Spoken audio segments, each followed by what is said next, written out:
Hello everybody and welcome back to OMB Reviews. I am the critic who is a cynic, hope we're doing well, and today we'll be talking about how the Eternals, or just Eternals, keep on making that mistake, is already showing signs of what's likely to be massive week 2 drop-off, with its Monday numbers now being reported, and when compared to films like Black Widow and Shang-Chi, really show why this film, at least domestically, is going to be quite a disappointment in comparison to the other domestic releases by the MCU this year, and also other domestic releases outside of the MCU this year. So anyway, before any further though, please make sure you smash that like button, live that fire button if you're watching on Odyssey, and also smash the rumble button if you're watching over there. Make sure you subscribe to the channel with the bell notification on, that way you know every time a new video or live stream goes live on the channel. So as we can see right here, from Sunday to Monday, we had a huge, massive drop. I believe the entire drop was around 76% off, and obviously these are the types of drops that we typically see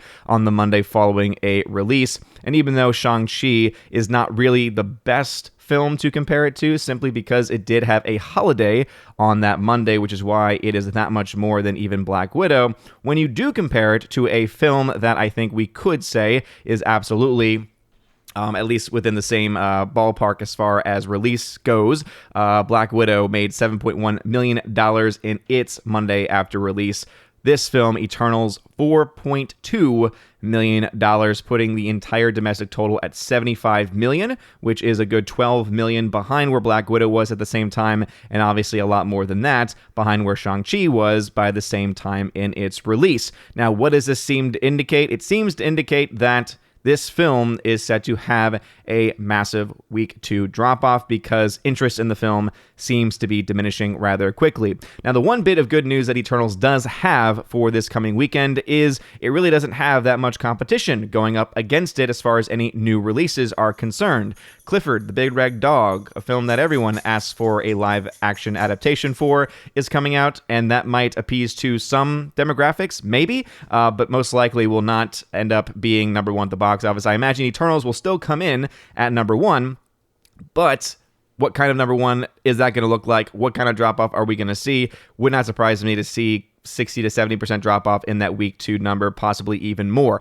The one thing that could keep Eternals' hopes alive as far as being able to make any money back will be the foreign markets, but of course, since it released in 93% of all available markets in its opening weekend, whatever the type of drop-off we see internationally by that point will be a pretty good indicator, and we'll be able to make some pretty reliable projections as far as profitability or likely profitability for this film going forward. Now remember, the big news, of course, everything that was being talked about when it came to this film was just, again, how it came in ahead of projections. It opened to $90.7 million at the international box office, and adding that to the domestic made over $160 million.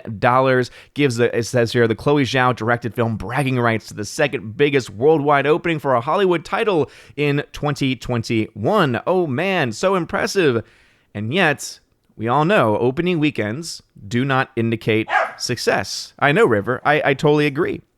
It makes me frustrated as well. Also, of course, how much a film makes or loses does not determine whether a film is good or not either. But also remember that this was the comparison they were trying to make. The global debut sets Eternals 26% of Shang-Chi and Legend of the Ten Rings and 8% ahead of Black Widow in like-for-like markets. Now, that might be true overseas, internationally, and again, I think that 8% ahead of Black Widow number is going to be probably the closer one to look at, because Shang-Chi, for all of the, for all of its benefits, or for all of its positive things that we could say about it, the fact that it did indeed make money back, only was a hit because of the domestic market and really had no favors that it owed to the international market. Again, by the end of its run, Shang-Chi made $194.1 million, whereas in the domestic market, it made $223.9 million. Compare that to what we saw from Black Widow, $183 million domestically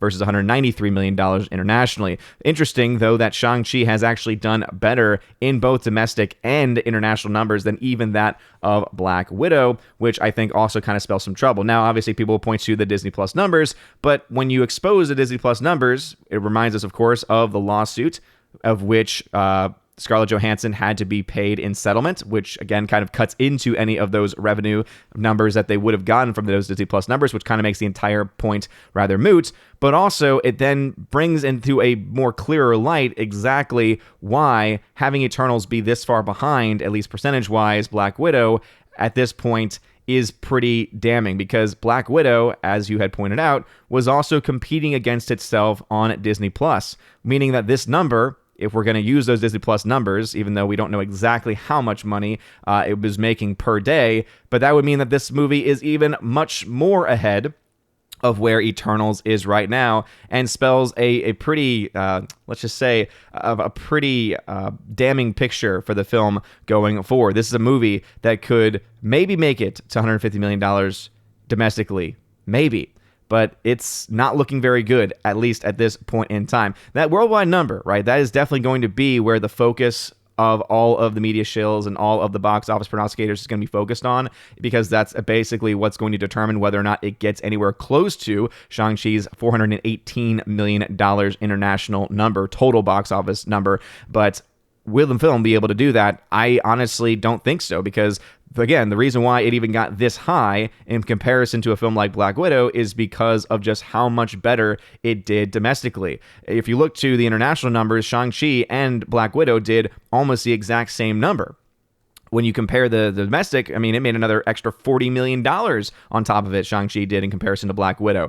Do we honestly think that Eternals, which is now, again, pacing this far behind even that of Black Widow and Shang-Chi, is somehow going to be able to make some amazing comeback based off of incredibly terrible reviews, not just from critics, but also mixed reviews from audience members as well? I just have my doubts about that. But basically, as I've been saying, I think that the writing's kind of on the wall for this movie. It needs to make $500 million worldwide to break even. Having this kind of a drop off domestically, kind of indicating that it's not going to really play well in comparison to other films domestically.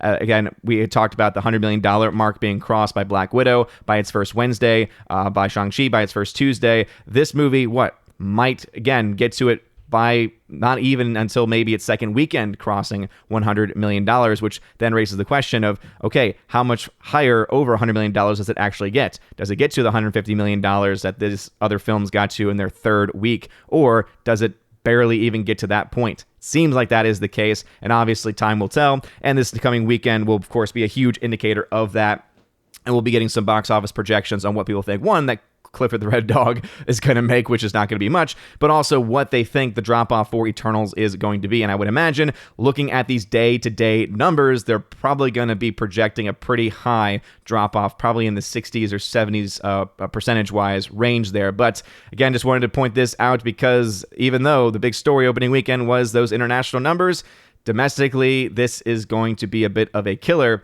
And if we remind ourselves that box office numbers domestically mean a lot more than internationally because of just box office receipts and raw returns and net profits, etc., it's not looking very good for Eternals, which is set to be one of the biggest flops in MCU history. And obviously, that is not something that Disney wants to be out there right now, all the while they're trying to build up, of course, huge press and huge word of mouth campaigning for their upcoming production with Sony of Spider-Man, which is likely going to be one of the biggest films of the year, no doubt about it. Will it reach $1 billion? Again, that would need the film to make $300 million more than any other film this year, which is theoretically possible. But again, we'll have to wait and see on that one as well. But what are your thoughts about this? Do you think Eternals is going to turn it around? Do you think it's going to have a massive Tuesday, and it's going to, have a massive, Wednesday and Thursday, and then the second weekend is going to be incredible? Or do you kind of think, like I am, this is just the writing on the wall, that the film's going to be a pretty disappointing film domestically, even compared to other non-MCU films that come out this year, and that internationally, yeah, it might make a splash and it might be somewhat impressive compared to other films, but in general, it's, again, not going to be enough to make up for it, because this film would probably have to make close to $350 million internationally in order for it to have any impact to get it close to breaking even. So, again, I don't think that's really in the cards for this film. But what are your thoughts? Let me know your thoughts in the comments section below. If you like this video, smash that like button, loud that fire button, smash the rumble button. Really does mean a lot. You're all amazing and beautiful people. Hope you all have a wonderful rest of your day. And as always, God bless.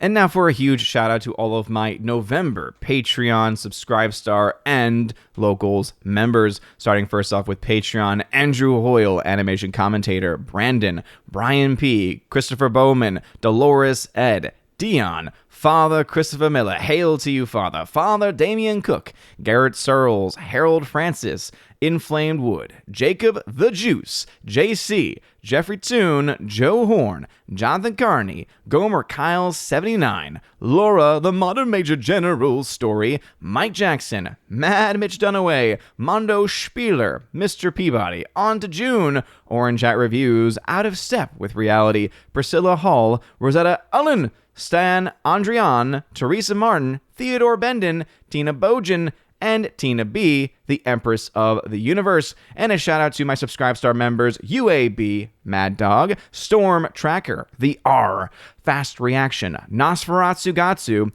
Stan 4, John B., Perpetual Punster, Mr. Roy, Glinzer, J, Alex McCarthy Jr., Dean Heiss / the new number 2, and J Rod, the Beer Guru, and of course, ZK Man. Thank you very much for supporting me over there. And to my 3 supporters over on locals.com, Kara Tharp, Bifford a Hobbit, and Robert Barnes. You guys are all amazing and beautiful people. And if you want your name shouted out at the end of every live stream and every video I do on the channel, check out that top link in the description below to find out how to sign up to the various levels that exist, including the most basic level where you get a shout out, the secondary level, the Army of Asgard, where you get that, plus access to a giveaways exclusive server where I give away things like 4Ks and Blu-rays and digital codes.